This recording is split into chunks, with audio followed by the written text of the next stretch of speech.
Welcome to Veteach. Veteach is India's first learning platform especially designed for B.Tech students.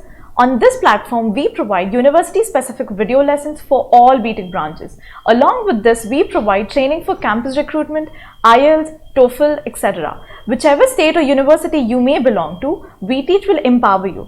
Please install our app and subscribe to our YouTube channel. Let's see the passage. The title of the passage is The Value of Handwriting. We are scrolling down to the questions. They're asking us to, question 6 to 9 states, look at the following statements and list of people below. Match each statement with the correct person A, B, C or D. According to him or her or them, education is now very sophisticated, so handwriting is unimportant. This is said by either of A, B, C or D, and we have to tell who said what. He or she or they found children who wrote by hand generated more ideas. Universities have stopped students using electronic devices in class due to his or her or their research. He or she or they may assess character by handwriting. When I was in school in the 1970s, says Tammy Shu, my end of term report included handwriting as a subject alongside mathematics and physical education. Yet, by the time my brother started, a decade later, it had been subsumed into English. Now, what is the meaning of subsumed? Subsumed is include into English. I learned two scripts, printing and cursive. Here, cursive is the cursive handwriting, while Chris can only print. The 2013 Common Core, a curriculum used throughout most of the US, requires the tuition of legible writing. What is legible? It is readable or understandable. Requires the tuition of legible writing only in the first 2 years of school. Thereafter, teaching keyboard skills is a priority. Priority is necessary, is important. Now, let us understand the main idea of this particular passage. In the first paragraph, there is a person called Tammy Shu, and he's reporting that in 1970, handwriting was a subject like mathematics and physics, and by 2013, students only need to write a legible writing, and priority was given for keyboard skills. From the introduction, it was evident that the paragraph is about handwriting and how it changed over time. Let's go to the next paragraph now. Let's move on to the next paragraph now. I work in recruitment, continues Shu. Sure, these days applicants submit a digital CV and cover letter, but there's still information interviewees need to fill out by hand, and I still judge them by the neatness of their writing when they do so. Plus, there's nothing more disheartening. What is disheartening? Disheartening is feeling discouraged.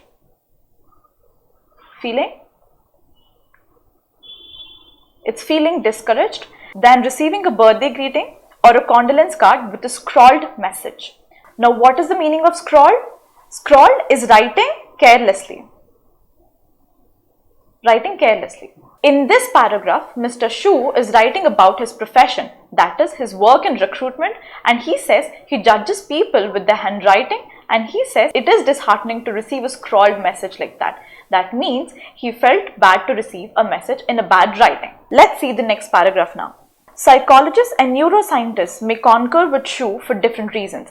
They believe children learn to read faster when they start to write by hand, and they generate new ideas and retain information better. Karen James conducted an experiment at Indiana University in the US in which children who had not learned to read were shown a letter on a card and asked to reproduce it by tracing, by drawing it on another piece of paper, or by typing it on a keyboard. Then their brains were scanned while viewing the original image again. Children who had produced the freehand letter showed increased neural activity. Neural activity is relating to the nervous system. In the left fusiform gyrus, the inferior frontal gyrus and the posterior parietal cortex, these are all technical terms and you don't need to pay a lot of attention and waste your time on this. Areas activated when adults read or write, whereas all other children displayed significantly weaker activation of the same areas. James speculates that in handwriting there is variation in the production of any letter, so the brain has to learn each personal font, each variant of F, for example, that is still F. Recognition of variation may establish the eventual representation more permanently than recognizing a uniform letter printed by a computer. In this paragraph, Mr. James has conveyed that while writing, the brain has different experience for each word, while typing, it is not present. Now let's move on to the next paragraph. Victoria Berninger at the University of Washington studied children in the first 2 grades of school to demonstrate that printing, cursive and keyboarding are associated with separate brain patterns. Furthermore, children who wrote by hand did so much faster than the typists who had not been taught to touch type. Not only did the typists produce fewer words, but also the quality of their ideas was consistently lower. Scans from the older children's brains exhibited enhanced neutral activity when the handwriting was neater than average, and importantly, the parts of their brains activated are those crucial to working memory. Now let's see what is this passage saying. Here, Victoria Berninger has conducted an experiment and the output is again, children with neat handwriting had their brains activated and it is crucial for memory. The next paragraph, Pam Mueller and Daniel Oppenheimer have shown in laboratories and live classrooms that tertiary students learn better when they take notes by hand rather than inputting via keyboard. As a result, some institutions ban laptops and tablets in lectures and prohibit smartphone photography of lecture notes. Mueller and Oppenheimer also believe handwriting aids contemplation as well as memory storage. Now, what is the meaning of contemplation here? Contemplation is to think about it thoroughly. It's to think about thoroughly. So, a quick tip here.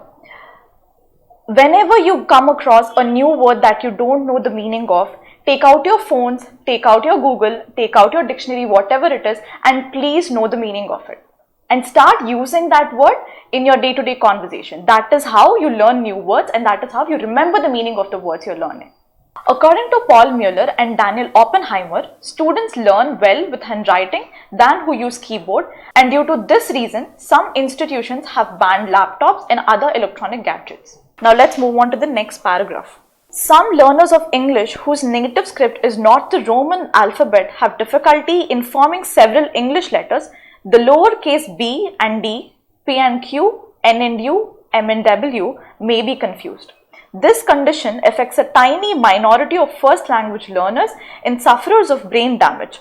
Called dysgraphia, it appears less frequently when writers use cursive instead of printing, which is why cursive has been posited as a cure for dyslexia. Dysgraphia and dyslexia are medical terms and you don't have to know the exact meaning of these words. In this paragraph, there is a medical condition called dysgraphia, and this condition appears less frequently when people use cursive writing. In the next paragraph, Berninger is of the opinion that cursive, endangered in American schools, promotes self-control, which printing may not, and which typing, especially with the delete function, unequivocally does not. What is the meaning of endangered? Endangered is being in danger.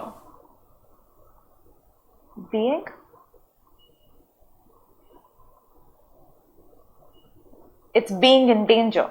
And what is unequivocally? Unequivocally is without any doubt. It is without any doubt or leaving no doubt, leaving no room for doubt. In a world saturated with texting, where many have observed that people are losing the ability to filter their thoughts, a little more restraint would be a good thing. In this particular paragraph, Berninger says that cursive is endangered in American schools and this cursive promotes self-control. Where in typing they have a delete option, there wasn't much control. Where in typing they have a delete option, where there is not much self-control. Now look at the paragraph. A rare book and manuscript librarian, Valerie Hotchkiss, worries about the cost to our heritage as knowledge of cursive fades. Her library contains archives from the literary giants Mark Twain, Marcel Proust, H.G. Wells and others. If the young generation does not learn cursive, its ability to decipher older documents may be compromised and culture lost. Now, what is the meaning of decipher? Decipher is decoding. This paragraph says that younger generation don't know cursive writing and they can't understand that writing and had an impact on our cultural heritage. Moving on to the next paragraph. Paul Bloom from Yale University is less convinced about the long-term benefits of handwriting. In the 1950s, indeed in Tammy Schu's idyllic 1970s, when children spent hours practicing their copper plate, what were they doing with it? Mainly copying mindlessly. For Bloom, education in the complex digital age has moved on. In this paragraph, Paul Bloom does accept the long-term benefits of the handwriting, but he says that education has moved on in this complex digital age. Let's now look at the questions. Now let's solve the questions. According to him or her or them, education is now very sophisticated, so handwriting is unimportant. Who do you think said this in the list of the given people? Tammy Shue, Victoria Berninger, Paul Mueller and Daniel Oppenheimer, Paul Bloom. Paul Bloom in the paragraph F has mentioned that he's less convinced and that education in the complex digital age has moved on. Now that is the answer.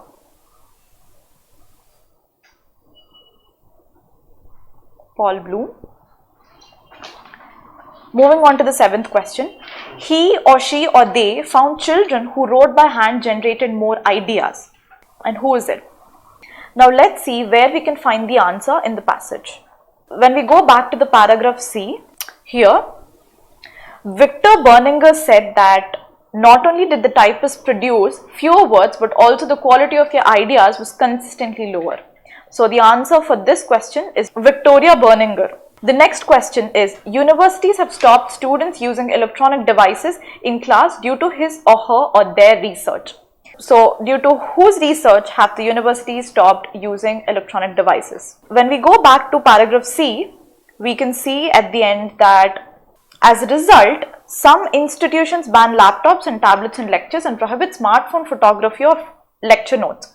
So the answer for the question is Paul Mueller and Daniel Oppenheimer.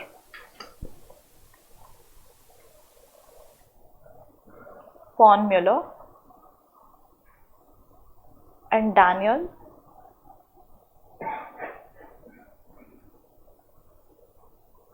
Oppenheimer. The next question is, he or she or they may assess character by handwriting.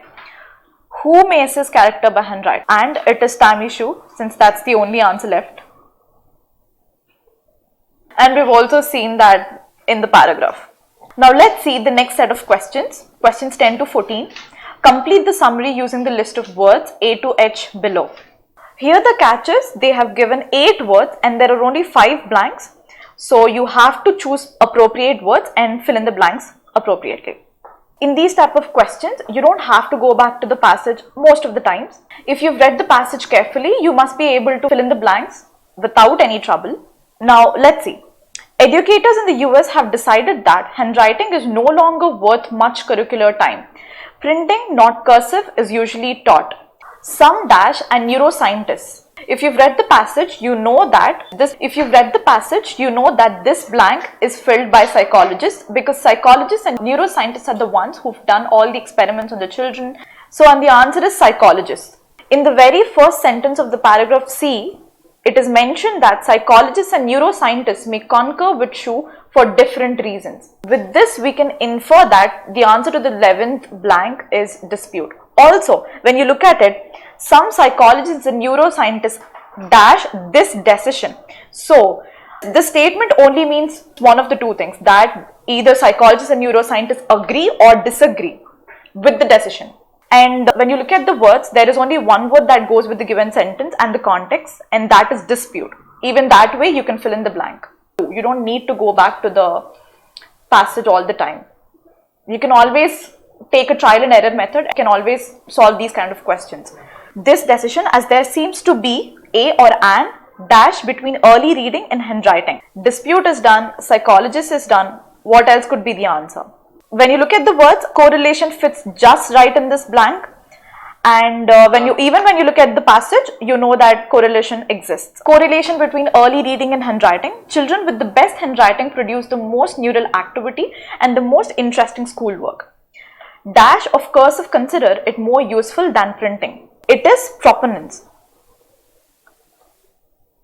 When you look at the remaining words, essentially of cursive consider, no. Evidence, no. Inevitable, no. Teachers, no. Nothing of these words fit into this blank. When you take trial and error method for this kind of questions, it is much easier for you to solve. However, not all academics believe in the necessity of handwriting. In the digital world, perhaps keyboard is inevitable. With a little bit of understanding of the given passage that we've just read, you can easily solve this blank, and the answer is inevitable. So that is it for today, guys. I will be personally dealing with listening and reading sections in IELTS. Subscribe to our channel and stay tuned for more videos. Bye.